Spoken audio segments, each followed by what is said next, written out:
घंटे जागा हुआ क्लब है जिसने 24 घंटे जाकर काम किया। कल 11 बजे गया था और आज अभी तो क्या नाम है 7 या 8 ही बज रहे होंगे, 7:30 बज रहे, लेकिन थोड़ी देर बाद हो जाएंगे और मैंने सोना तो है नहीं। तो मेरी चीज़ें देखो, घड़ी घड़ी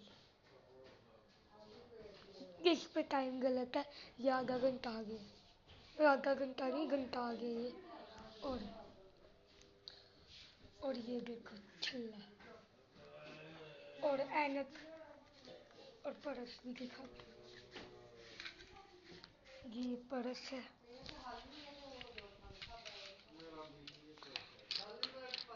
और ये ऐनक है।